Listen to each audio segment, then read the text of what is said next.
Hi, welcome to Nandu kitchens. நம்ம இன்றைக்கி என்ன சமைக்க போகிறோன்னா ஆலு சப்பாத்தி செய்கிறோம். அதுக்காக ஒரு 3 உருளைக்கிழங்கு வேக வச்சு எடுத்து வச்சுருக்கோம். ஆலு சப்பாத்திக்கு மசாலா எப்படி ரெடி பண்ணுறோன்னு பார்க்கலாம் வாங்க. ஃபஸ்ட்டு உருளைக்கிழங்கு நம்ம மசிச்சு எடுத்துக்கலாம். இதை நம்ம மசிச்சு எடுத்துக்கலாம்.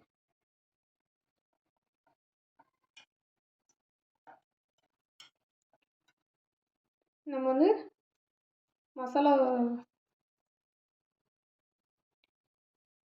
நல்லா மிக்ஸ் ஆகிற மாதிரி நம்ம ஒரு கட்டி இல்லாமல் நல்லா பிசைஞ்சிக்கணும். உருளைக்கிழங்கு, ரெட் சில்லி பவுடர் ஒரு 1/4 ஸ்பூன், சீரகப்பொடி ஒரு 1/4 ஸ்பூன். நம்ம ஆல்ரெடி உருளைக்கிழங்கு வேக வைக்கும் போது சால்ட் சேர்த்திட்டோம், அதனால் சும்மா லைட்டாக போட்டுக்கலாம். மல்லி இலை நம்ம இந்த லீஃபில் இருக்கிறது தண்டுலாம் விட்டுட்டு இலை மட்டும் எடுத்துருக்கோம். நல்லா நறுக்கிக்கலாம். ஏன்னா நம்ம சப்பாத்தி தேய்க்கும் போது ஆனியன் இது மாதிரி தண்டுலாம் போட்டோம்னா தேய்க்கும் போது நல்லா சேப்பாக வராமல் சோல்ஸாக வந்துடும். அதனால் நம்ம அந்த தண்டுலாம் போடலை எதுவும். இப்போ இதெல்லாம் நல்லா மிக்ஸ் பண்ணி விட்டுக்கலாம். இதுக்கு தேவையானாலும் சும்மா ஒரு 1/4 ஸ்பூன் ஆயில் சேர்த்திக்கலாம். சேர்த்து நல்லா மிக்ஸ் பண்ணி விட்டுக்கலாம்.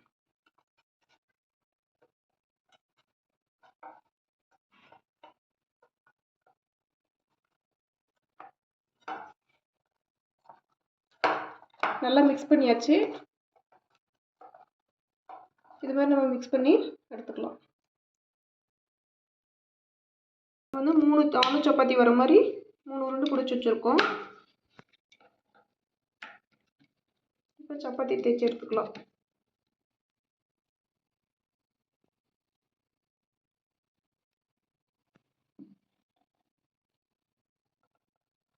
தின்னாக செய்யாமல் நம்ம திக்னஸாகவே ஃபஸ்ட்டு சப்பாத்தி தேய்ச்சிட்டு அதுக்கப்புறம் மிடில் வச்சு நல்லா உருட்டிக்கலாம்.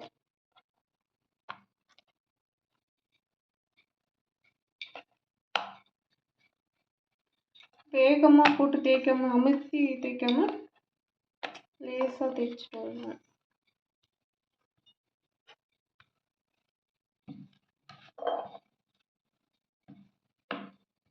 நம்ம ஃபோர்ஸ் பண்ணி தேய்ச்சிக்கணும். அங்கே பாருங்கள், மாவு உள்ளே இருக்கிற மசாலா தெரியுது. அது மாதிரி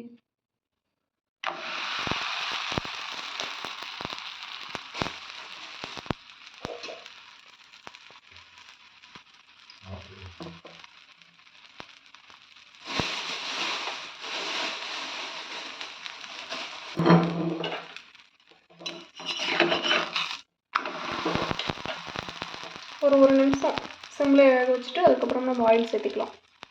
ஆயில் சேர்த்து நல்லா வேக விட்டு எடுக்கலாம்.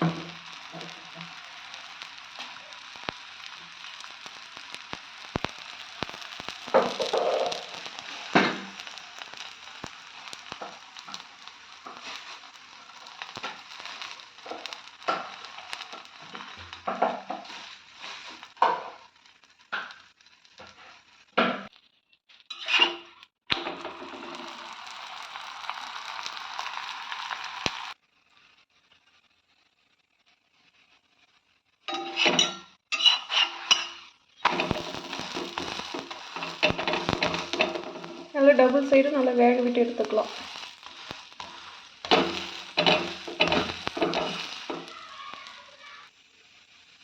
சப்பாத்தி ரெடி ஆகிடுச்சு, நம்ம எடுத்துக்கலாம்.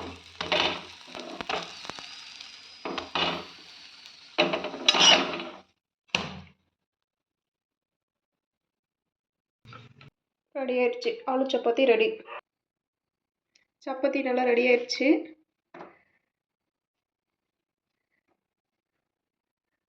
இங்கே பாருங்கள், நல்லா டேஸ்ட்டாக இருக்குது.